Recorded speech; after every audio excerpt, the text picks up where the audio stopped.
In this episode of the podcast, I've brought my friend Mike Kelley back into the studio for episode 2. Now, if you don't know Mike and you haven't checked out that first episode, be sure to do so. Mike Kelley is a world-renowned architectural photographer, absolutely incredible at what he does, and he's created a life by design that fits everything that Mike values. It's absolutely awesome. I invited him in the studio and I said, why don't we talk about that? Why don't we talk about steps and what it is to actually create this life by design, to live with intention and to design your career around that instead of kind of letting it pull you in different directions. So let's go ahead and dive in. This is the TSS podcast. It's a place for authentic conversations to uncover the stupid, simple truths that help us succeed in business, create better relationships, and lead more fulfilling lives. Welcome to Think Stupid Simple. Dude, I'm gonna need a new candle soon. My candles are running low. I can recommend some brands if you'd like. I'm a bit of a candle enthusiast. Fellow candle enthusiast. Well, now we have lit the candle. We are here with Mike Kelley, episode Deuce. Glad to be back. Thanks for having me. Now that I'm back in California. The funny thing, we just talked a moment ago, I could have sworn that you didn't live in California anymore, which is kind of sad. Because if you do still live here, that just means that we're not. Well, you saw me when F-stoppers were in town. We all came down. Yes. Do you think I lived in Puerto Rico? No, I could have sworn you were in Charleston. I'm in Los Angeles, Burbank, to be specific. That might as well be another country. It's compared basically to Orange Phoenix County. to you. You know what I mean? It took me 2 hours to get here. It's only 40 miles away. Are you kidding me? It took 2 That's hours. serious. Well, thank you. Now You're welcome. you deserve an extra thank you for being here. You might as well have gone to Vegas, dude. That would have been about the same drive. We could have had fun there. So you actually just finished out a really cool personal shoot that I want you to talk about. But I thought it'd be fun to bring you back in and for episode 2, kind of talk about designing this life of intention, you know, kind of intentionally creating the life, the business, the career that you want to have. And we got this idea when we were just chatting right now because you actually toured our building. Yes. What'd you think? It's amazing. And it's so cool. And it's inspiring to be here. And I look around and I'm like, I'm doing nothing right. And then, you know, as the tour continued, I was like, it's inspiring, but it's also, to empty. me, I don't want to say scary, but I'm like, man, this is amazing. And there's certain parts of it that I love. But then I'm like, you have 40 people working for you? At one point. I don't want that responsibility. Like, It's a lot. If I want to sleep in until 11, or if I want to just on a dime go on vacation, I can do that. You know what I mean? I don't have to worry about anyone's payroll. I've got a few people that I work with that are independent contractors, assistants, and retouchers, and so on. But I'm not their only client. They're not depending on me. Yeah. If I want to just take a 3-month sabbatical, I'm out. You know what I mean? For sure. And so I'd like to take the best parts of what you're doing and sort of, you know, funnel that into my life as well. But my whole thing, since I've been doing this for 11 years now, has always just been sort of designing my career around my wants and needs and interests and hobbies and everything like that. So it's kind of crazy, yeah. Well, your response is not dissimilar from Lee and Patrick's, who, and I think when I showed it when Lee came, we gave him a little tour, and he's like, man, this is impressive. It's so but legit. I just feel anxious when I'm here. He's like, all I feel is stress. I'm just so stressed. And I get it. And to be completely honest, I wouldn't build this if I was doing my own thing. Like, the only reason that this makes sense to me is because I have 2 business partners and we have corporate experience and we have that, like, but to your point right now, I am going on vacation tomorrow morning. It's vacation / writing. And I spent the last 2 weeks kind of just catching up on every single thing that I needed to do so that when I leave, our team and everybody has things to do for the next 5 days. So yeah, I don't get it. Just kind of. I went to Puerto Rico in mid-November to film with Lee and Patrick. I was supposed to be there for 2 weeks. COVID here in Los Angeles just kept it was going like exponential, that spike. Yeah. And I was like, I'm having jobs kind of cancel left and right because of COVID. and the city's going into further levels of lockdown. Every day there was some crazy announcement like, stay at home unless you're essential, And I was like, you know what? I'm just going to stay. I stayed in Puerto Rico for a month and a half. It's so much fun. But I didn't have anyone waiting for me to come back. Lee and Patrick did say that they were having a hard time getting you to work out there. I honestly, they weren't lying. They weren't lying. We probably did 2 hours of work a day. It wouldn't start until like 4 p.m. And then, the sun would start to set. Oh, it's sunset. It's so beautiful. We've got to watch this. And then I'd be back in there at 6. Oh, it's dinner time. And then, back in at 10 for another hour of work. But yeah, it was just a really low pressure, nice escape from California, which, as you know, can be a lot sometimes. Yeah. California is a lot all the time. And then a whole bunch of people escape to Texas, which then becomes a lot. Quite the handful, yeah. Yes. Texas had everything going good, and then the past couple of weeks have not been so great. But, I've lived all over the country in my 33 short years here, and there's a drawback to every single place. There is. Everywhere. Sure. There is no perfect place to live.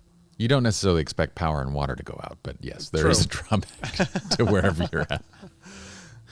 Well, so for some reason, I had in my head that you live in Charleston.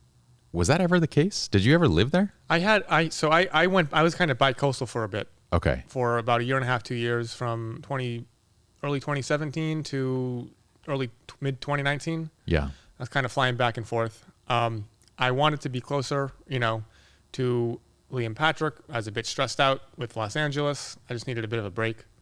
So I kept an apartment in LA. I would go to Charleston. Like I have months where it's just dead slow here. Yeah. January, December, November, like clients just disappear. Yeah. Because they've got families and they're not going to photograph things because everything's kind of dead looking, and everyone just kind of like pieces out. So it's always really slow. Oh, interesting. And so there's a few, the schedule kind of ebbs and flows, and you can take advantage of that. And so I was going back and forth, kept an apartment out here. They ended up going to Puerto Rico. I was like, all right, I'm just going to go back to LA sort of full time. And it was a good little break, for a couple of years, but just for what I do, I gotta be here. Yeah. Yeah. Well, this is good to know now. I'll start making the drives up. Okay. Thank you. I do have 4 kids though, Mike, so don't make me do that too often. All right. Well, I won't do that. When you start having kids, yeah, you'll feel my pain. When is that going to be, dude? I don't know. I'm 50-50 on the kids thing. Like, I feel like I'd be the best father ever. You know what I mean? You would be. You'd be a really great dad. But I feel just because of this job that I have designed to let me have the flexibility to do whatever I want. Yeah. I want to stay home today. Oh, I'm going to work today. Whatever. But I also feel like it's sort of it could upend this whole thing that I've been working on. Yeah. You know what I mean?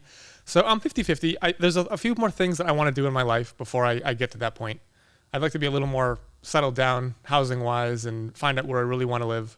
Like, I've never loved anything and hated anything as much as Los Angeles in my entire life. I cannot imagine having to drive kids back and forth to school in LA. What are you going to do? Put them in an Uber when I have to work? It's crazy. Why we're in Orange County. LA is not a place to not a kid-friendly area. No. And so, there's a lot of questions that I'd like to have answered. Maybe someday, I'm not opposed to it. I'm not like, if it happens with the right person, it'd be fantastic. If not, my life will not be defined by whether or not I have children, Yeah. I had my first 2 kids to fix my marriage. That was a good reason. Mm-hmm. Worked out well. I like your plan, Mike. Thank you. But, really quickly, like, I feel like my personality is hesitant.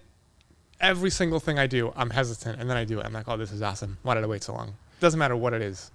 Yeah, kids have this interesting thing where, like, I love my kids to death. There's nothing you could potentially do or say or read to, like, actually prepare you for it. It's one of those things in life where, like, there's other things that you can actually plan for and, like, understand. This is, no, there is, you can read every single possible parenting book there is and still be like, It's like that Mike Tyson quote: "Everyone has a plan until they get punched in the face." Each child is a punch in the face. Anthony, you were going to say something. Yes, just kind of going back to just having the freedom to do whatever you please, making your own schedule. What's the longest you've ever just said like screw this, like I'm out, just not doing this for a while, and then like what kind of rolled you back into doing it if you did take a significant length of a break? Well, I mean, I think that Puerto Rico trip was one of them. 6 weeks is a good amount of time, man. It was even more than that because I came back to LA and then I still didn't work for another week or 2 weeks. You know, I just kind of wanted to be here and like be amongst my things. And I was like, all right, great. I still own a guitar. Let me go back to Puerto Rico. Be amongst my things. It was fun for a week. And then I was like, oh God, I'm here in LA. And, you know, but like, honestly, the only time that I really feel like I have to be somewhere and do something is A, when I'm flying somewhere, or B, when I have a shoot. Yeah. Yeah. That's the only time I set an alarm. Interesting. Period. Really? Yeah. Otherwise, if creativity strikes at midnight, I'm going to ride that wave until 4 a.m, and then I'll wake up at noon the next day. Just writing out an idea, like whether it's an idea, whether I'm doing an edit, or whether I'm reading something really interesting. I just kind of let my life follow the creative river or whatever. I don't know. It's kind of a cheesy analogy, but like if something's happening, you know, like I'll get ideas for shoots into my head, and then I'll just spend hours planning it, producing it, whatever. And oh my God, it's 3 a.m, time to go to bed. And sometimes I wake up at 6 and I'm like, I want to get a jump on things, and I'll get right to it. But I feel like the greatest thing about my life is the lack of alarm. Well, I mean, okay, so I want to start putting together a playbook on how to get. So if you're listening, if you're watching this podcast, let's see if Mike and I can actually formulate a playbook on how you can design this life of intention. And meanwhile, actually, Anthony, do you mind throwing Mike's architectural work up on the display, because his work is incredible. This new keyboard shortcut. Look at this keyboard shortcut now. This is in LA, yeah? Yeah, that's Beverly Hills. Oh my goodness. How much is a place like that? $34 million. Okay, so I'll need to save for a couple more weeks. If you look really hard in your weeks. couch downstairs, I think you can dig some of that change up. Who buys a $34 million? I mean, who are these people that own a $34 million home? What's interesting is you have to have probably hundreds of millions of dollars. Oh, for sure. And I think the list of potential buyers for a house like that is 500 people? Yeah. Globally? I can't imagine. I can't even. I mean, maintaining a place like that would be. Oh, they all have full-time staff and hidden rooms for the staff under the pool and everything like that. Yeah, most of us can't even afford how much it would cost to do like the landscape a month. Oh, it just if like, for example, even when the houses are empty and on the market, it's thousands of dollars a month to just keep them up kept and clean and ready to go at a moment's notice. So. Oh, that's incredible. Where is this one? That's in Iceland, about 5 hours north of Reykjavik. It looks so like such a sustainable design. Like it's so built into the surroundings. Yeah. Monterey, Mexico. Gorgeous. Okay, so you have what most people would call a complete dream job. I mean, you get to go around, be inspired by the places that you're going to, the architectural work that you're photographing. You've now made a name. You're not only one of the most. When I think of architectural photography, and that's also because you're my friend, but genuinely, I literally can't think of any other name that comes close to kind of what you've done in this industry. A lot of it due to the education that you put out with F-stoppers. So your educational courses, plus the imagery that you make, your book, all of that stuff. Then you go and you make a name in aviation. That was just a personal project, right? Yeah. Correct me if I'm wrong. I'm going to say step one of the design a life of intention playbook is living below your means. That might be step two. You think step two? I think step one is I'm going to write this down. Have something that it's so easy to just get up on the pulpit here and be like, you need to have a passion, have your passion, find something that you love. But whether or not it's a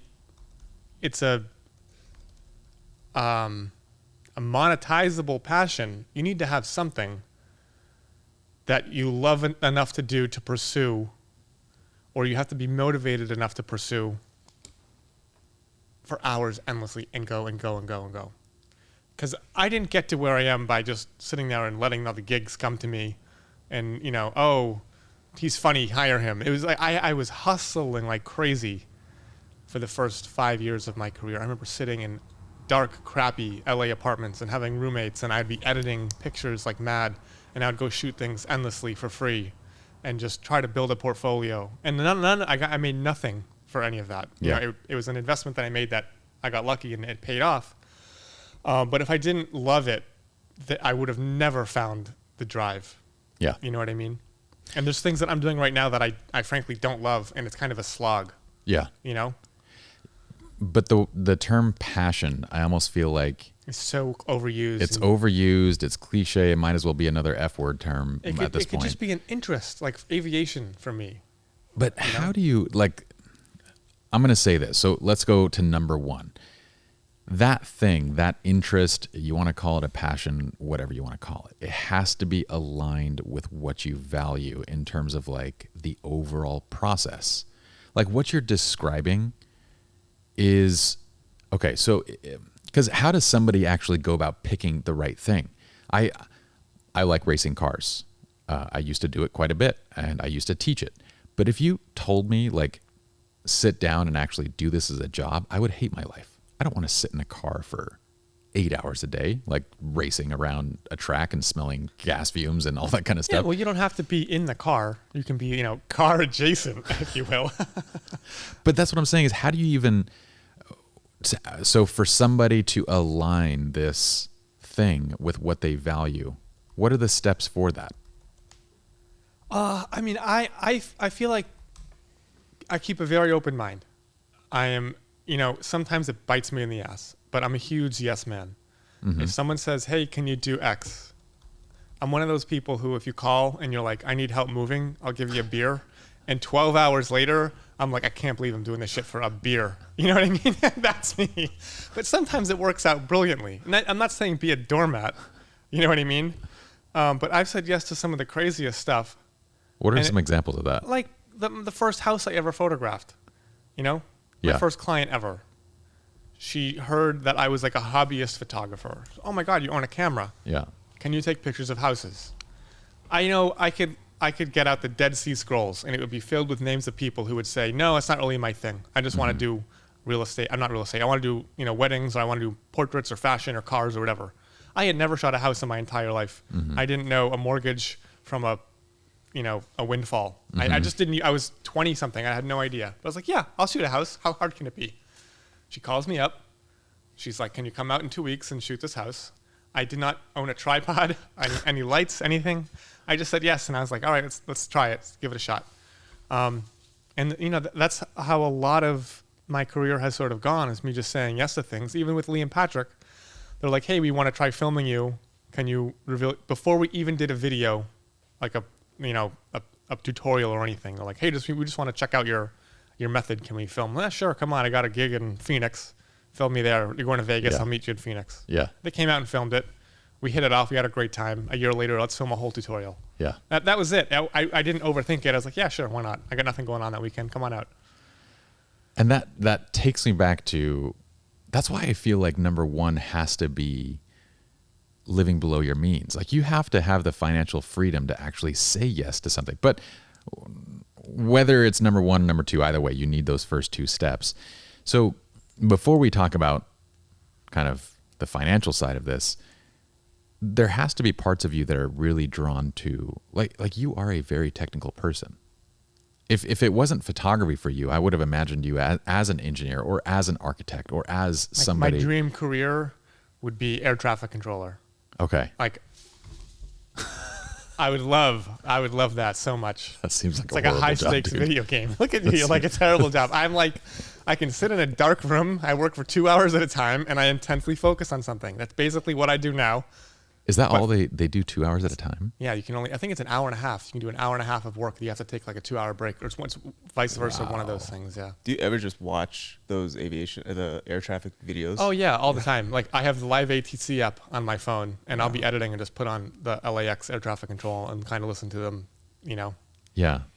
So that takes me to like understanding who you are as a person and aligning that to, because photography is a medium, right? I Yeah. mean, you can be photographing anything from landscapes to, like, I would imagine for you and your technical side and what you enjoy, you probably don't really want to stand around shooting a landscape as opposed to like shooting a beautiful piece of engineering.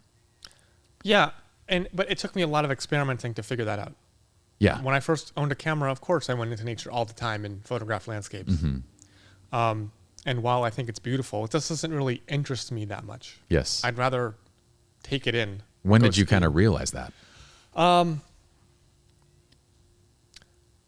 think I saw landscape photography sort of as a, you know, as a hone your technical skills type of thing. Yes. Get the tripod working, get the aperture. But once I got to that level, I was like, all right, let's go somewhere else. But something else, you know, that I wanted to mention was like, I was very fortunate in that I had art education at a very young age. This is almost like a whole, you know, tangent here. But I think having that groundwork laid early opened my eyes to this artistic critical thinking that allows me to see something very technical, whether it's airplanes or engineering or trains or whatever, I don't know what it is, that I could take those subjects and think about it creatively rather than just, oh, it's an airplane that takes me from point A to point B. But rather, oh, it's an airplane. How do we get from point A to point B? And how do I photograph that in a way that's interesting and, you know, stimulates me, but also a viewer? And I was taught, like I feel, very early to think a lot more creatively than in some sort of STEM way. Yeah. And I feel like that's a very big factor as well. For sure. And I think part of that, I know last time we talked about a little bit about your parents and the way that they raised you. That definitely fast-tracked you in many ways in your thought process. But ultimately, you tried enough things to figure out Right. photography you enjoyed as a medium, but you found the subject matter that fit your own personal values, that it had the technical side, it had the engineering side. And I think that's absolutely critical because I've met so many, it doesn't just matter, like they're not just wedding photographers, but I'll give wedding photographers as an example. So many of them who say like, man, I can't wait until I just don't have to ever shoot weddings again. Every single wedding photographer I know says You've that. heard that, right? Yes. And I'm like, you've picked the wrong, like this does not line up with who you are and what you value. That's like the de facto professional photographer thing. You get a camera, you shoot weddings. I would say like 90% of people who pick up a camera and want to do it professionally somehow find a way to shoot a wedding. Well, because they think of it from the standpoint of what is the quickest way to make money. Yeah. But the problem is the quickest way to make money is oftentimes not what's sustainable long term. Right. So most of them don't even ever get to that place where they're making good money. And if they do, then it's on their minds of, man, I can't wait till I don't ever have to do this again. And I'm like, what a crappy thing to feel throughout your career. Like, And I feel like I could photograph architecture for the rest of my life. yeah, Not at a crazy pace, but at my leisure. yeah, You know what I mean? And if it's something that I love and with people that I love doing it. And that's another great thing about architecture. Maybe you don't see so much in weddings, but I have 4 or 5 clients who are my great friends. I would happily go get a beer with them after the shoot, even though we've been working for 12 hours and been up since 6 in the morning. Or I'll see them and I'll say, hey, how's your kids? How's your dog? You know what I mean? Yeah. And we'll go sailing together, or we'll go literally on vacation together with some of my clients. And that's the thing that I think a lot of other genres in photography don't have, is that it's a massive relationships thing in architecture. for sure. And as their career grows, my career grows, they've built their business on my images. They trust me. I know them. You know what I mean? Yeah. So you get kind of intertwined. And I very much love a deep sort of one-on-one relationship, not to freak you out, you know, but I do love a deep one-on-one. I mean, that's why we lit the relationship, candle, you know? bro. But, you know, and that's a wonderful thing. I gotta say, by the way, for those listening, you need to watch the video and watch how Mike speaks with his hands. He's very. I feel like I'm speaking Italian. The pounding on the table, the half of what you're saying is coming through your fingers. Coming through my fingies, right? So, yeah, I feel very fortunate in that not only is the subject matter stimulating, but the way I interact with my clients is also stimulating. It's not just like another paycheck for me. Like, I like to get to know these people. You only need 4 or 5 clients in architecture. Of course, I've got my 4 or 5 clients, and I get, a couple of gigs a year from a few firms, and some people hire me once and never again. But you got those 4 or 5 clients, you shoot 4 or 5 times a year for each of them, boom, you got $100,000. You know what I mean? I'm going to write down relationships, and I'm going to place it at number 4 for right now. Okay. That's step 4. You hit on a really beautiful thing. So going back, let's tie out this values thing. So you find this piece and the whole goal of like that step 1 of finding that thing that aligns with who you are is so that you're not at a place where you're just dreaming of the next thing, right? Like, right. Oh, I can't wait until I don't have to do this anymore. It's finding something you can actually, it aligns with who you are so you can actually stick with it long enough to see the success. And one of the things that I usually say is you need to make sure that you love or can handle the entire process versus just because your artwork, I mean, let's throw that up again, Anthony, and just look at some of those photographs. Let's look at the Airportraits. Go to the projects tab there. So a person that is in love with the result is very unlikely to actually go and create this, because not only are you actually, how long are you standing in one spot for? 8 to 16 hours. Okay. Yeah. And then how long do you spend editing an image like this? Some of them come together in, minimum, like the fastest one I've ever done, probably 12 hours. 12 hours. The slowest one, it was probably 3 months of work on and off. A couple hours here, a couple hours there, a day here, take a few days off, couple hours, go up after dinner, work on it for an hour. Just a small tangent here. We don't have to spend much time on this, but what do you do when the light changes and the reflections on the aircraft change? Come back the next day. You freaking kidding me. No, I spent 2 weeks in some of these cities waiting. I took 3 trips to London, for example, because the weather. Because you have to get each plane lit by the same light. Well, if you go to the first one. Okay, so this is the exact pieces of this process that I'm talking about. You have to, when you align something with what it is with here. Yeah, this is the first one. Okay. So just sorry to interrupt you. Yeah. No. But you can see the difference in light. We had this crazy storm. This is Frankfurt, Germany. The light is changing every 5 minutes. Wow. Sun, cloud, sun, cloud. So I had to, I captured a bunch of planes in sun, the ones in the center. Yeah. A bunch of planes in cloud. And I would sort of I kind of visualized this. I was like, I want this to have just like a sunbeam coming down right into the middle. Yeah. So I would, I'm photographing every plane 10 times as it goes right to left. And I've got this series. I'd only use the cloudy ones on the edges, and I'd get those ones with the brilliant sun in the middle. And if you zoom way in, you can see some of them are half in shade and half in sun. Because again, there's so many clouds, they literally fly into shadow halfway through. That's so cool. And it looks very intentional. Like, yeah, this is my favorite one of the whole thing. So that's kind of what I'm saying, is that somebody can look at this and go, I really love the result, and I could be passionate about that. Yeah. But if they can't be passionate about the 80 hours leading up to this, then that's why I want to throw away the word passion, because passion denotes result as opposed to process. And you have to make sure that this process aligns with who it is that you are and what are your individual core values. So you've got that dialed in.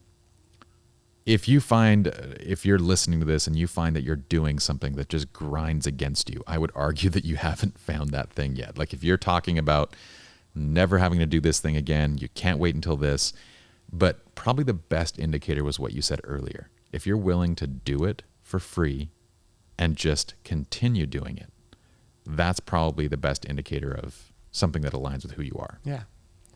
And I also think I'm very fortunate and perhaps lucky in that this is something that not only would I enjoy doing for free, but also can be monetized to some degree. For sure. You know what I mean?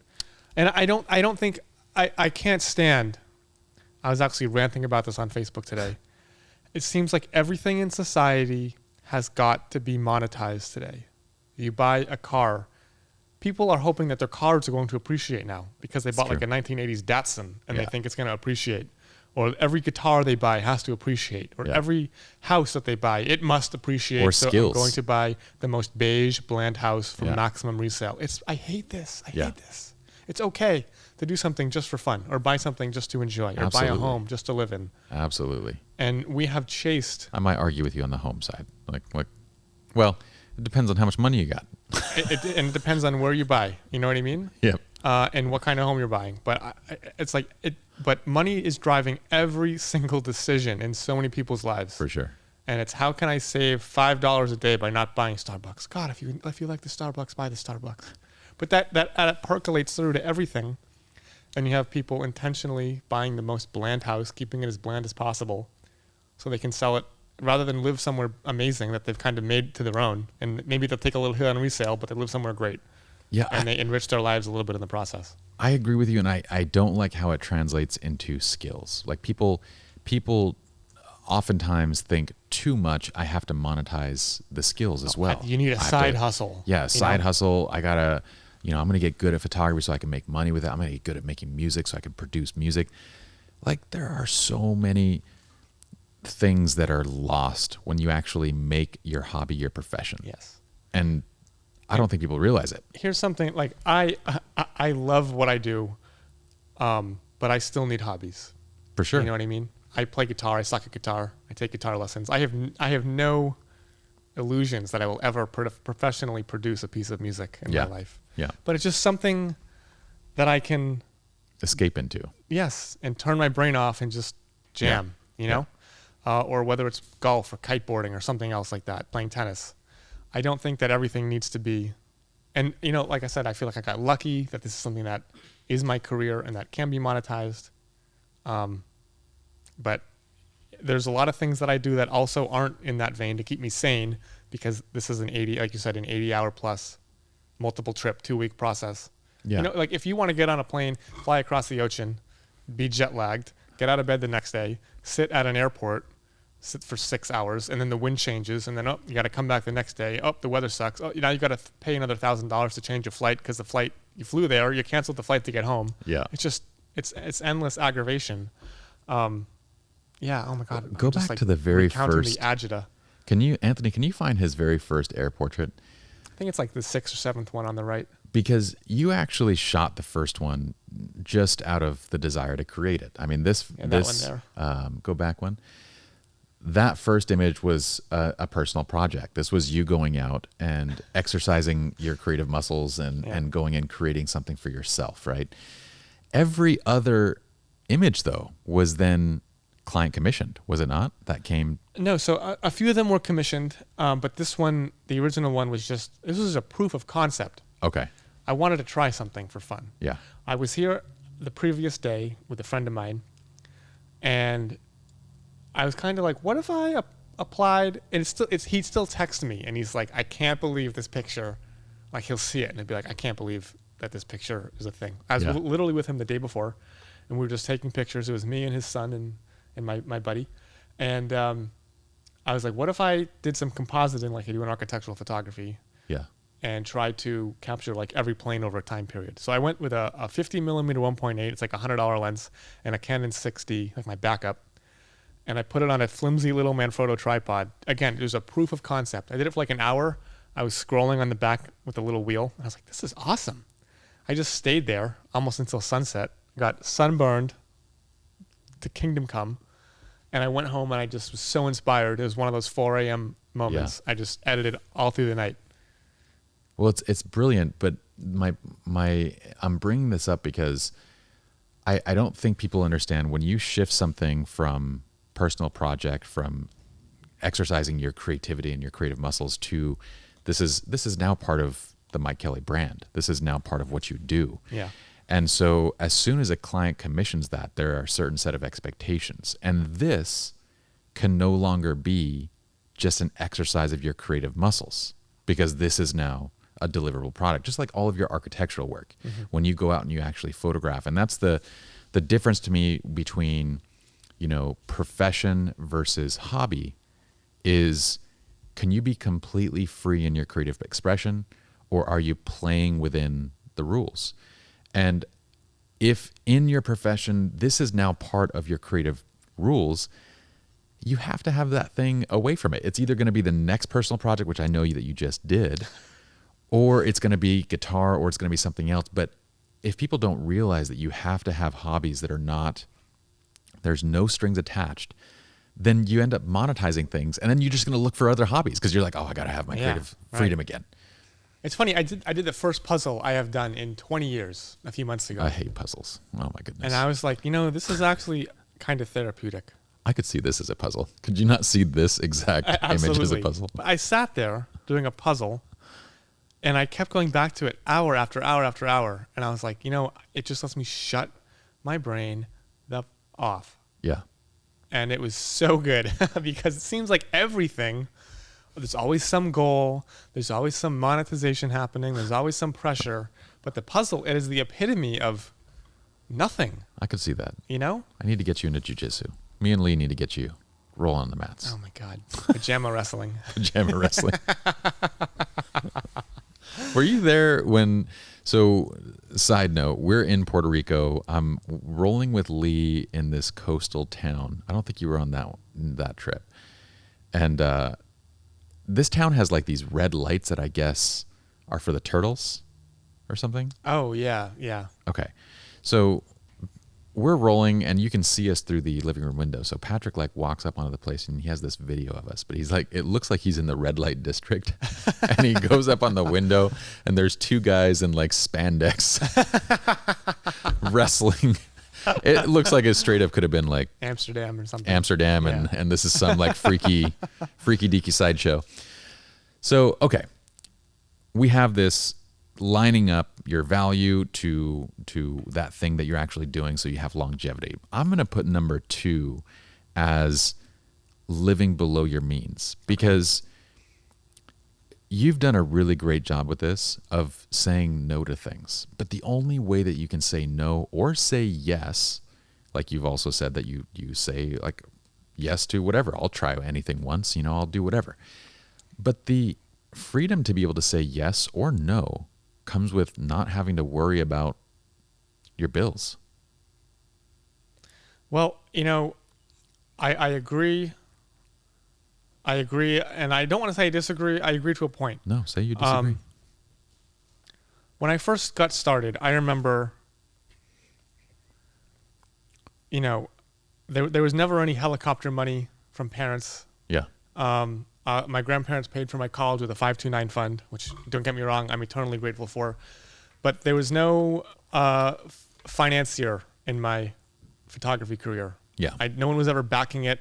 No one ever paid my rent while I got my feet under me or anything. There were times where I would have $600 in my bank account, and rent was due, which was $800, and clients owed me money, and the check for rent had been sent out, but the check from the client hadn't come in, and I'm like, am I gonna make rent this month? Mm-hmm. It was that crazy. And I think, me saying yes to everything was also a product of that, because I needed to scrounge. I shot some of the most asinine, ridiculous crap you can possibly imagine. I did portraits. Someone had a company that made light switch covers. I photographed those. I've done elopements. I've done it all. Interesting. I would just say yes. And this is while I was trying to do the architecture stuff. So you were saying yes to side projects just for the money, while you also knew that you had this thing that you were... I just had to make ends meet, man. Yeah. I had a job when I moved to LA. So I did 2 years in Tahoe photographing real estate. And then I moved to LA because I wanted to take it. I wanted to, get on the next rung of the ladder. And, you're not going to become a world famous architectural photographer staying in Lake Tahoe for 30 years. Mm-hmm. Just the fact. And if someone does, I am happy to eat my shoe. Watch me ingest a shoe on this 2 years from now. I moved to LA. Look, love it, LA, hate LA.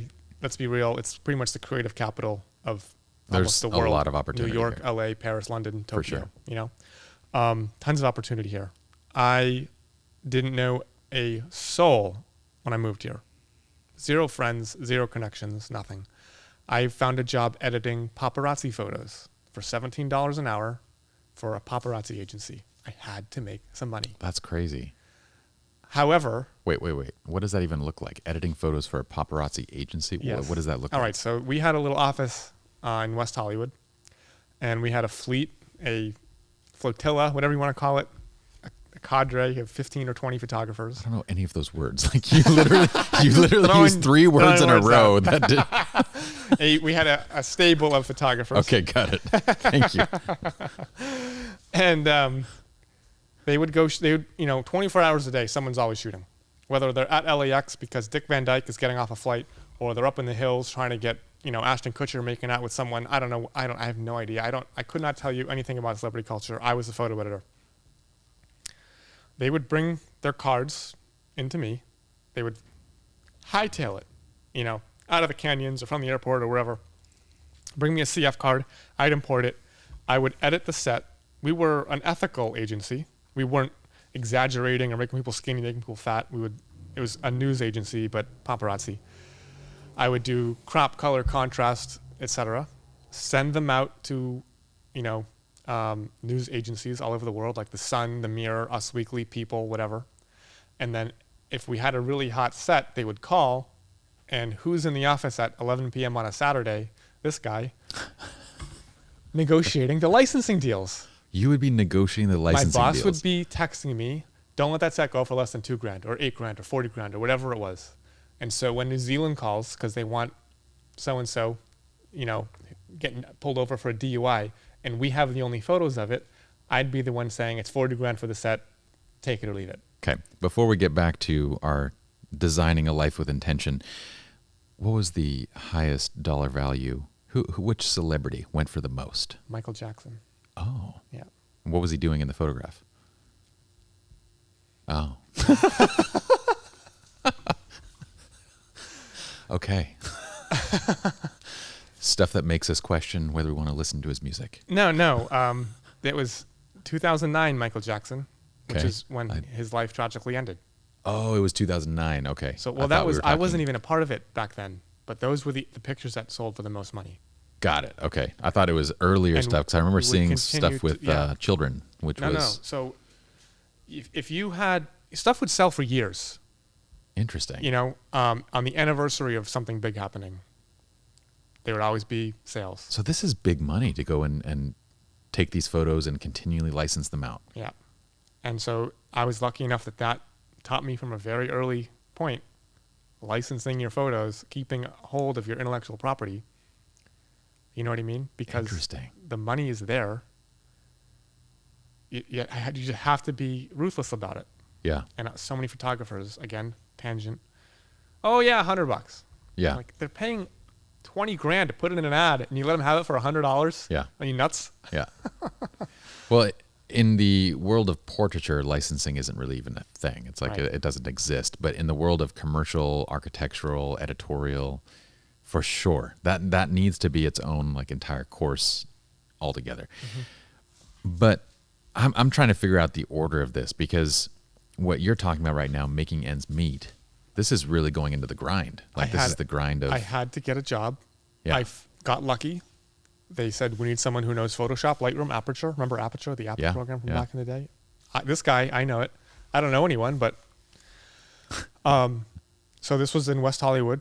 I got a job a few days a week, editing these photos, sending them out. Meanwhile, I'm literally printing out brochures, walking door to door to architects, designers, real estate agents, carpet manufacturers, chair seller, anyone who's even tangentially related to architecture. That's what I wanted to do. Yeah. Hey, can you hire me? Hey, can you hire me? Hey, can you hire me? 90% of the time you get laughed out of the place. It's LA. No one cares. No one wants you there. 5% of the time someone takes it and I'll pass it on and it ends up in the trash. Yeah. 5% of the time you talk to a real person. And, 10 of those encounters led to paying work after hundreds of handouts and nonsense. And someone would hear me, oh, hey, where are you from? I hear your accent. You just said Wicked. I'm from Boston. Oh my God, me too. I got a listing coming up. You want to shoot it? Boom. I'm in. There's one. The next one, like there was a carpet, I'm not even kidding, a carpet manufacturer from like Greece or Turkey or something had a store on La Cienega, a few blocks away from where I was working at the time.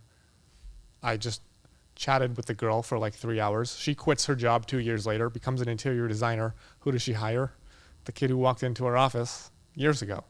It's just crazy stuff like that. That's wild. But I was, pounding the pavement, getting out there, put my face in front of people, trying to make it happen. So maybe these steps are going to be out of order. Maybe people have to kind of put them into a specific order for them. Maybe they're building blocks rather than steps. Yeah, building blocks. We'll put this category into the grind. And once again, I feel like you have to what you chose, architectural photography, has to be so in line with who you are and the life that you want to create that you can actually handle the grind, because that's miserable. You didn't go into this wanting to be a door-to-door salesperson, but that's literally what you had to do for a period of time. I remember literally shaking the first time I did it. Yeah. And by door 100, I'm like the coolest cat ever. Like, you know what I mean? I hated it. I hated it so much. I have sold many things door-to-door. And I had to change my personality so significantly, to get in there and put on the face and introduce myself. That's not who I am at all. I'd rather be like alone in the corner. No, I know you. You're the person that wants to be just chilling and working on your own thing and doing that. So it's almost unbelievable knowing you, that you were actually at one point going around knocking on doors, handing flyers out. In Los Angeles. And that goes back to, again, having found something that you truly had enjoyed. And I want to put another piece on that grind thing, because you had this other job that was paying the bills. So we hadn't yet gotten to the place where you're not living above your means. I think that's critical throughout the entire grind period, that you're not making stupid financial decisions that keep you locked into that job, right? So you're still living below your means, but you're grinding to pay the bills at one place. I have done this before where whenever I have wanted something different from what I'm actually doing, I make sure that the job that I'm doing to pay the bills doesn't require my full energy and mental effort. Do you know what I mean? Yeah, totally.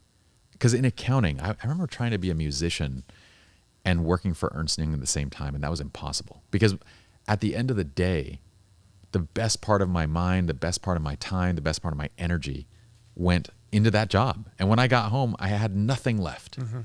So I couldn't do this side hustle. I couldn't grind the way that I would want to. Right. But you were editing photographs. Yeah. So would you say, if it's possible and you're in that position where you have to make ends meet, find a job where you can do that while preserving as much mental energy as possible? Yeah, I would say, I only did it a few days a week. Okay. You know what I mean? Yeah. It was, like you said, enough to just give me some breathing room. Yeah. To not have a metaphorical gun to my head with bills. Yes. And that also comes in your decisions to not keep buying crap. Exactly. And so I could, after a certain point, I was like, all right, I don't have to take jobs I don't need to do, because there's going to be income from the part-time job. I can focus on getting the important jobs or doing the important personal work that will grow the brand, the business, whatever. You need to have a sort of a focused effort after a certain point. Once you've connected the dots and made sure that you've got a nest egg of 3 months expenses, so you're not going to rot. That's kind of where things start to come together, and you turn things down, you chase the things you want, but you need to have sort of that mental stability in the back of your head from a part-time job or whatever it would be. Yeah. But it can't be your whole existence, because you're not going to want to break out of that little corner. For sure. And oftentimes I see people they'll get a brilliant job in the portion of the grind. And that job might be so great. Like maybe they, landed a waiter, waitress position at a really great restaurant, and they're getting $500 tips. They're getting a lot of money doing this thing. I see them get wrapped up in the lifestyle. Like they start making these purchase decisions that then require them to they could live well below their means and use all that time and energy to just focus on this other thing during that time. But instead, they make these purchases and then they have their golden handcuffs on. I also think that's a personality thing. I have never been interested in keeping up with the Joneses, Like if a bunch of people are already doing it, I don't want to do it. Even if I'm doing something and then a bunch of people start doing it, I don't want to do it. Yeah. You know what I mean? Yeah. I've always been very independent, like to a fault. And I don't know why. I want my own little sandbox with my own toys. I'm not going to buy something because someone else had it. And I think, you know, again, I got fortunate that my personality is that way. And I never got swept up into making frivolous purchases or buying expensive cars or whatever. Because I just never cared. You know what I mean? It's still funny. Like I show up to shoots. I work with architects. Mm-hmm. They dress a certain way. They talk a certain way. I show up in mismatched whatever, like, you know, Lululemon and dirty Allbirds, right? Yep. It's kind of like the running joke at this point. I don't look like anyone that I work for. You know what I mean? I just don't. It's like purely functional. It's just something that I don't care about. I don't really want to play the part. I don't want to act the part. I just want to do my thing, do it damn well, and get out of there. Yeah. I don't want to hobnob. It's again, this is like a fault of mine almost. It's a good thing and a bad thing. You're never going to find me at an event. You're never going to find me getting swept up with the scene or the little cliques or whatever. I'd argue more of a good thing. I mean, I have a neighbor who just, so basically he sees like, you know, Justin and I, we don't live a crazy lifestyle, but Justin's very smart with the way he spends money. So he buys things that he enjoys, but he always buys them like used or finds these incredible deals. Case in point, he has a Porsche that looks brand new. Looks like he just rolled it off a lot. And if you are not a Porsche enthusiast, you can't tell what year it is. You just know it's a, you know, $150,000 car. Yeah. And but nobody knows that he bought this thing several years old for someone that drove it like 7,000 miles across 7 years, and it was just garaged the whole time. And he bought it for like $45,000. Like it was a 1/3 of the price tag. His neighbor sees it and goes straight out and buys a $200,000 car just to drive it home and be like, yeah, I just, you know, I wanted to get a nicer car. And it was like, now if you enjoy that purchase, if that's like something that you genuinely want, then I'm not going to tell you not to do it. You know the old adage about that, right? To keep me up with the Joneses? Everybody with a more expensive car than you is an asshole. It's just a fact. You have a more expensive car than I do. Well, to you, then maybe I am. That adage doesn't make sense. There's nothing wrong with spending money where you on something that you appreciate, right? Yeah. But then he goes and he starts copying other things. So like I have a nice bike that I like to cycle with. It's a $15,000 road bike that I got for $5,000 from a friend selling it used. So like, again, the same kind of approach, but then this person will go out and just buy. So in the course of like 2 months, he spent like the better part of like $400,000. And I'm sitting here going, every one of those things is an attachment and a thing that prevents you from saying no to the things that you don't want to do and saying yes to the things that you do. And I can say no object that I own feels better than the security of having years of runway Yes. in the bank. Yeah. You know what I mean? You could I would lose. not trade that for anything. I live in a 500 square foot studio apartment. Yeah. Kind of a joke at this point, honestly. But if the freedom it gives me is just incredible. I don't feel tied down by rent or a mortgage or anything like that. $1,700 a month. You know what I mean? Yeah. And I feel like if you can keep those recurring expenses low and keep the interest non-existent, you just stack. Oh, for sure. Yeah. And not to mention when you are in Puerto Rico for 6 weeks, you're not feeling guilt over spending $4,000 on, you know, your LA place. Right.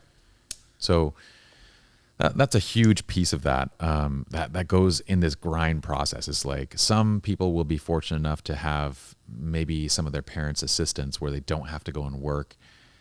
Unfortunately, usually what comes along with that is a little bit of slack, this mentality of like you don't need to work as hard. Right. So if you can grind like you're hungry, even if you're not, and if you are hungry, get the side job that gives you as much time and mental energy to put towards that thing that lines up with what you value. Now, describe to me, you already talked a little bit about it, but your early years, you're hitting the ground, going and doing brochures. What did those first few jobs kind of look like that were rolling in? What do they look like from a money standpoint? What do they look like from a time commitment standpoint? It was all over the place. I would Okay. just say, yeah, it was $400, but you got to drive to Palm Springs and make 20 pictures. All right, I'm there. Now, Yeah. now I'm like, are you nuts? Maybe it'd be $1,500 shooting a hospital for a corporate realtor, Yeah. a commercial real estate broker. Maybe it would be like I photographed the ASCAP. It's like a big rights management group for musicians and publishers for $800. And it's just like random jobs. I'm just like, yeah, sure. Yeah. Let's do it all. Yeah. Anything somewhat relating to architectural Anything or somewhat real related. estate or. I shot tear down crack dens in the San Fernando Valley for $300 a pop. I'm saying like you want to clean your shoes after you get out of these places, something like out of Breaking Bad. You know what I mean? The beauty of that was I found out what I love to photograph by shooting all of this wide variety of stuff within this genre. So I've kind of funneled it, right? I shot a yoga festival one time back in 2009. Like I said, I did elopements in Tahoe. I did real estate in Tahoe. I did portraits. I did snowboarding. I did all this stuff. And then it sort of funnels from everything to architecture to a very specific subset of architecture.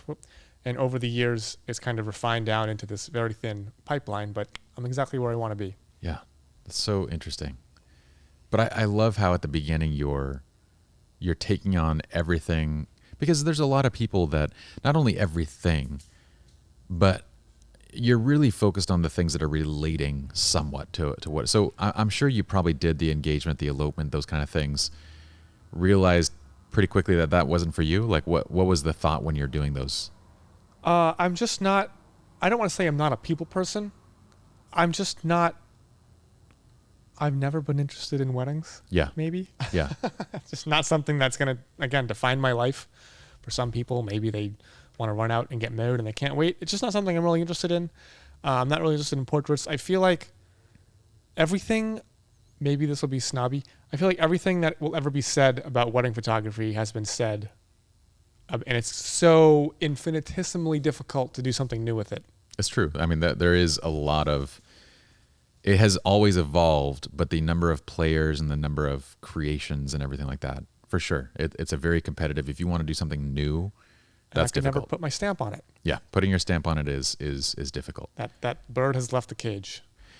But you said something in there that I almost thought was one of those keys to, again, knowing if you found something that you value enough, right?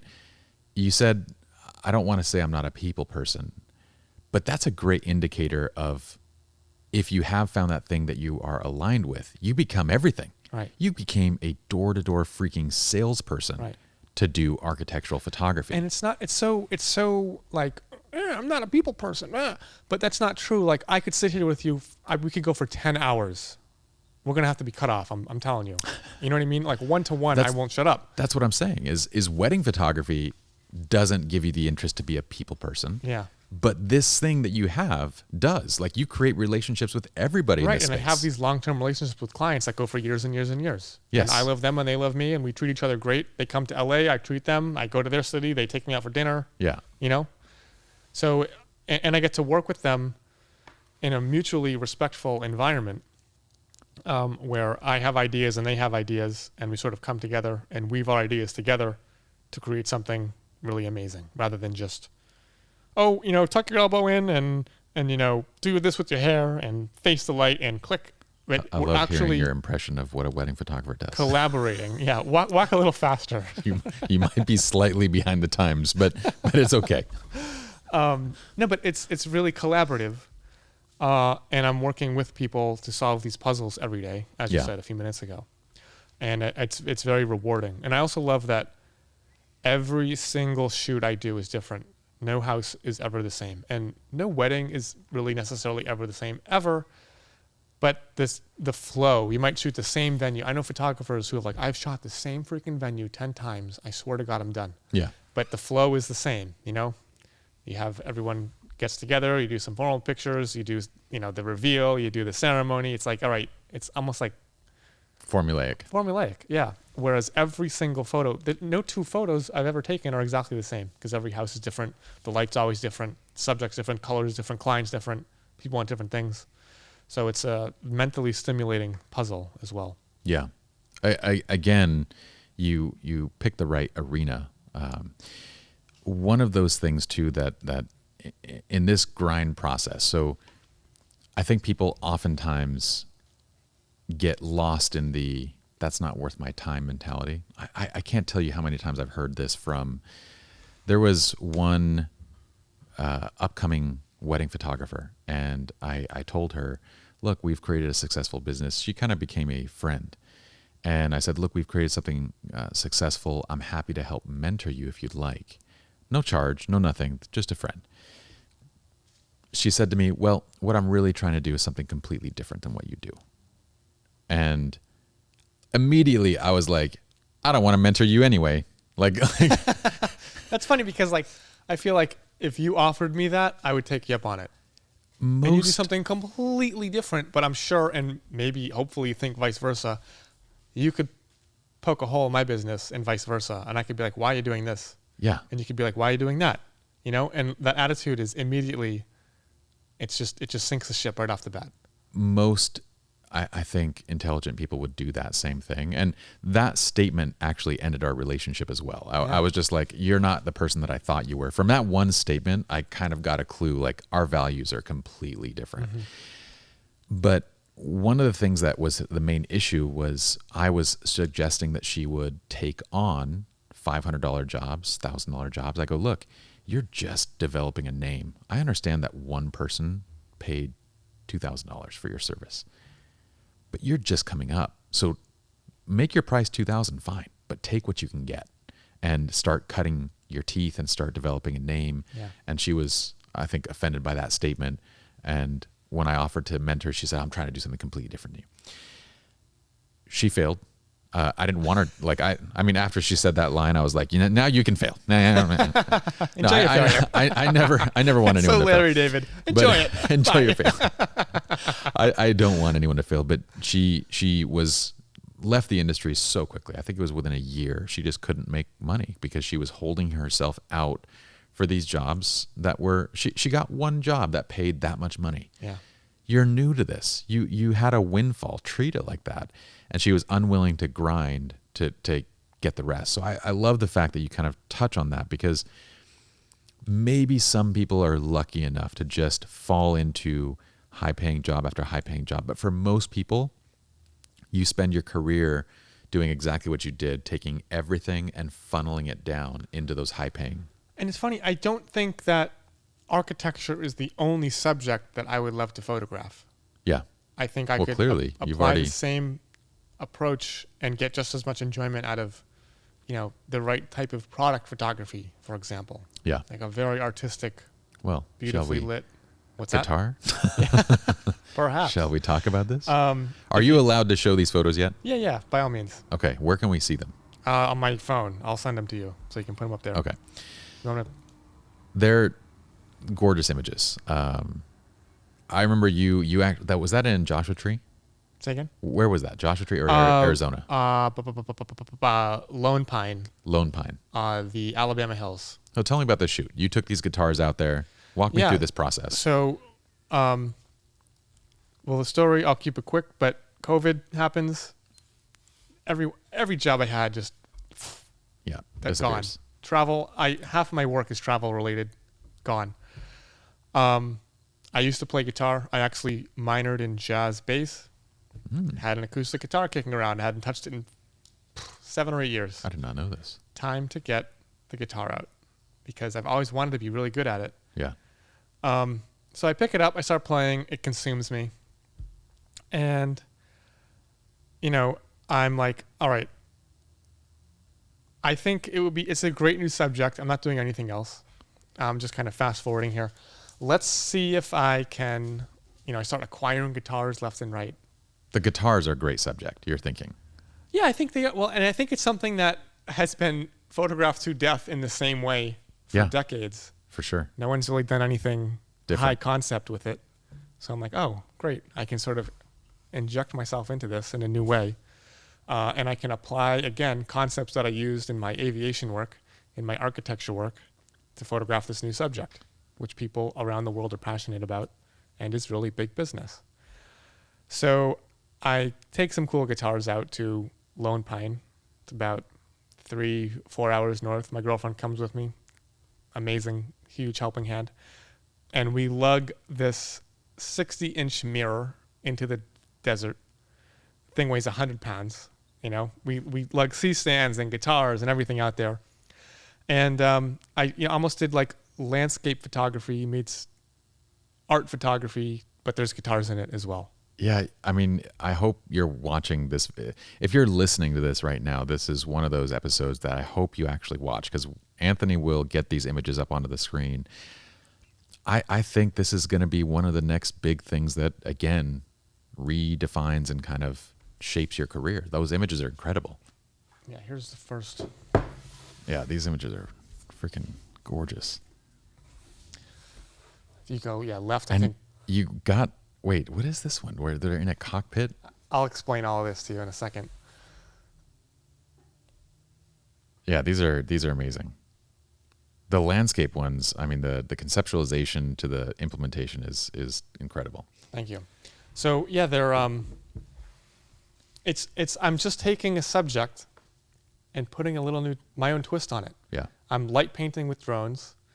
Light painting like I do in architectural photography. I know how to fly a drone. I know how to light paint. I know how to composite things together. I know we have beautiful landscapes here in California. Yeah. Let's see what we can come up with. I didn't know you used a drone for those. Yeah. That's awesome. Well, for one of them, I used a drone. The other one, I just light painted with a hot light, Mhm. like exactly as I would for my architectural photography. Yeah. And yeah, it's spec work. I'm going to send it to Fender. I already did, actually. They loved it. They're like, we want to hire you. Did they? Yes. I knew it. And so then that was exhibit one, first part of it. Second part of it, through my aviation work, I have contacts in the aviation industry galore. One of which is the owner of a company called Air Hollywood, Mm-hmm. and they provide all of the aviation film sets for studios who want to film something in an airplane. And so I said, hey, can I come spend an afternoon making some photos here? Yeah, Because I know that their business is pretty slow right now because of COVID. for sure. And he's like, yeah, come on in. I got the friends and family rate. And I had an idea. So Fender has this new product. Like I said, I'm getting back into it. It's called Fender Play. Like the landscape has changed so much in 10 years since I picked up a guitar. Yeah. There's apps everywhere. There's all new marketing approaches. So Fender Play is this thing where you can literally learn guitar by an app. Oh, that's cool. And I was like, what if I did some concept ads for Fender Play? Yeah. I love the movie Airplane. The famous, have you seen Airplane? Yeah. The famous line, that's impossible. They're on instruments. Yeah. And then it pans to the cockpit and they're all jamming in the cockpit. I'm like, what if we did a modern take on that and put the little Fender Play app in the cockpit? Because pilots all carry iPads around with them now. And they're on instruments, but it's modern photography with this Fender Play app twist. Literally just Airplane 2021. So I did it. I conceptualized it and I did it. And I, found a modern first class seat and I used some coach seats and we put the set together. It cost money, of course, it cost money. Had a makeup artist, wardrobe, paid some models to come out and cast the whole thing. And it was making advertising photography a personal project. What do you think the whole thing cost you? $4,000 to $5,000. Okay. Because that to me, once again, goes back to the decisions that you have made up until this point has allowed you during COVID to not stress about making ends meet, to even be able to sit back, brainstorm, conceptualize, plan, execute, and pay the $5,000 to actually do this shoot on your own. I mean, that was a series of good financial decisions putting you in that position to be able to do that. And also, people are probably listening and be like, of course, he has contacts at the studio. Who's just a friend of his that he called. I didn't 10 years ago. Yeah. You know what I mean? Yeah. And they can be, oh, he's so lucky that he has that. Well, I've learned in my life, I have a big realization recently. Everyone has their own luck. Not everyone necessarily makes their own luck. But I look at people who bought Bitcoin 10 years ago, and I'm like, oh my God, he's so lucky. Yeah. And someone's looking at me saying he started architectural photography 10 years ago. Oh my God, he's so lucky. Yeah. Everyone can point a finger at everyone else's luck. Yeah. You just have to find what your little edge is I have a secret. I hate that word. What word? Luck. I think it's a huge component of our success. I hate the word. I think you set yourself up. You have to take advantage of lucky situations, but you got to be there. You got to be able to say yes, right? When that appears. But I think it's that preparation, right? You have preparation. You have a lot of different things. There is some element of luck, but the reason why I dislike it is because people use it. Luck, talent is another word that I despise, because they use it as cop-outs. They say you're so talented. Oh, he's so lucky. He started 10 years ago. Yeah. I could never do that. Yeah. Well, he bought 100 Bitcoin 10 years ago. He's now a decamillionaire. Yeah. You know what I mean? So it's like we're all on different rungs of this perpetually moving ladder. That's true. Of where we get in. But the other piece of this, our final, I want to say the final building block. Actually, I think there might be two final building blocks, but one of them was relationships. Mm-hmm. Because all along this way, from the moments that you were knocking on doors and handing out brochures, all the way to now, you take care of the relationships that you create, and you look to create these relationships knowing that these people are going somewhere and that it's going to lead to something in the future. Right. Well, I feel like photography, first and foremost, is a relationships business. For sure. Not an art business. Any aspect of it. Not a business, not a numbers business, not a technical business. I know people who I think are horrible photographers who do way better than me. Which field is not a relationship business? I have a hard time thinking. You don't think the people at the day trading firms relied on somebody that they knew to get the jobs? Or perhaps. I mean, I feel, and you know, I remember when I went to college, I used to get made fun of so much in high school. I hated my life. I think a lot of people do. But I made a conscious effort. I'm like, I'm changing my whole personality. I'm going to become a different person. I'm not going to be the weird recluse. I'm not going to be like the stinky gamer kid. Yeah. Because I used to sit. Used to be the stinky gamer. I used to be the stinky gamer. I used to drink a 12-pack of Coke a day, no problem, and play Counter-Strike. Dude, fist bump that. I had And a I was major like, Coke addiction. I'm changing. Yeah. I'm not doing this anymore. Like, I want a girlfriend. I want to be, I want to be kind of cool, right? Mm-hmm. I made a conscious effort to change that. And so, I think there are so many relationships. Like, there's so much you can do to improve your relationships and improve what you're getting out of the relationships and what you're bringing to them. But every cool opportunity I've had has been the result of a relationship. Absolutely. I met someone, and I can say, oh, I knocked on all these doors, but knocking on that door had me meet the guy from Boston who hired me, who then, someone else liked my work. They called me on the phone. We got along. It was on and on and on. I met the guy from Air Hollywood, the studio. We hit it off. He became a good friend of mine.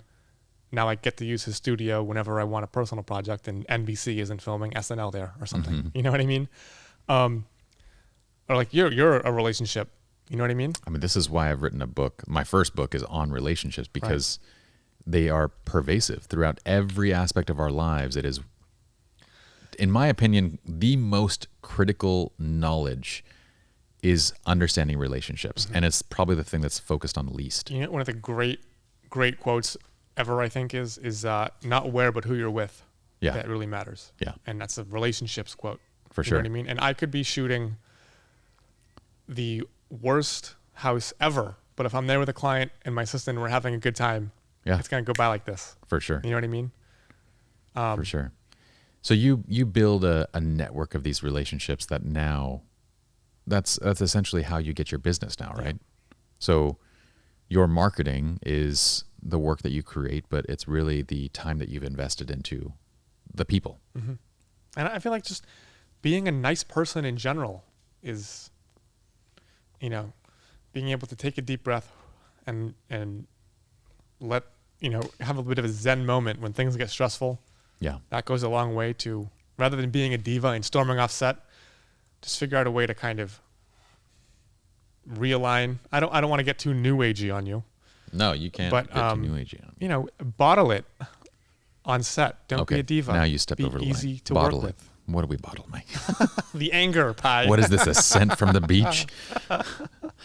No, I agree with you completely. The other thing too, one of the things that reminded me, like at a certain point, I feel like as you get more success, early on, you say yes to everything, right? The more success you have, the more you kind of have to begin saying no more often. And then eventually, no becomes more important than your yeses. The yeses very much have to be aligned with who you are, what you are, where you want to be. And the no's are going to be probably 90% of everything. And it's critical that you say no and you preserve your energy for the yeses. Yeah. But when you came in here, you said no to this very quickly. And I think that is a great marker of how you say no to something. What were you, because I'm going to say visualization, but what were you visualizing when you stepped into this building? Like, what was I seeing when I came in here? Yeah, you saw something nice, but in your mind, you started walking through. Oh, well, it's crazy impressive. You come in here, it's like NBC. You got lights everywhere, you got tripods, computers, it's huge cyclorama, TV screens everywhere. I feel like I'm walking on the set of The Tonight Show. Just a lowly show. And then, and it's impressive and inspiring, and oh my God, I'd love to be in control of that. And then you're showing me around, and you're like, we have 700 meetings a year. And I'm like, I have 7 meetings a year. Yeah. To get me out of my apartment to go meet you. Forget COVID for a minute. The amount of times I'll actually drive across town to meet someone to pitch them on my services, I better be shooting the freaking Taj Mahal. Yeah. Because that's just not going to happen.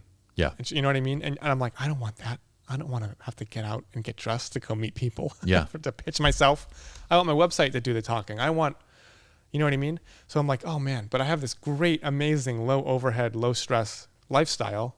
I wonder, and this is just going on in my head while we're walking around, I think that this would interfere with that. And you say, I have 40 employees. And I'm like, oh my God, that's amazing.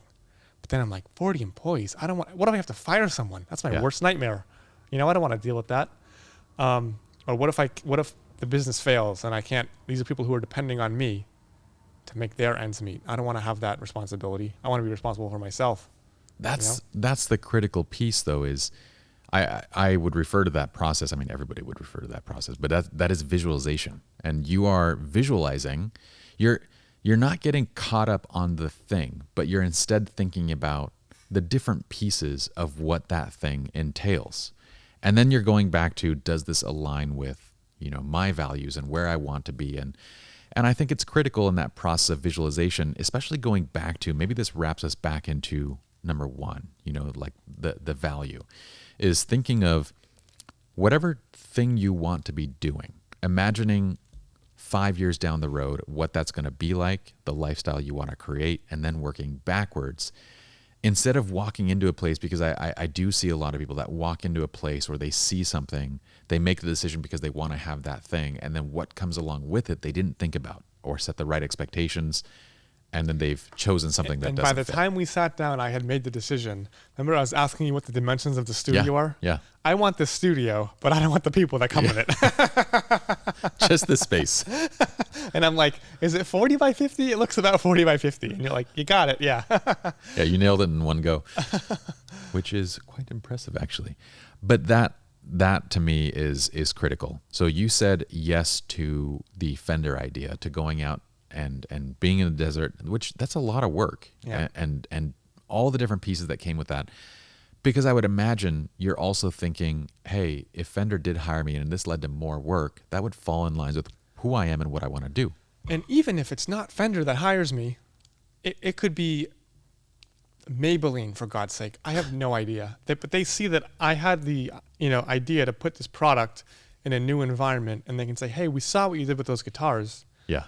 We've been shooting our products the same way for 20 years. Yeah. Can you, we realize you don't work in this industry, but can you think of something new that we haven't seen before, rather than us going to photographers who are going to default to the studio splash scene or whatever, or the product on white?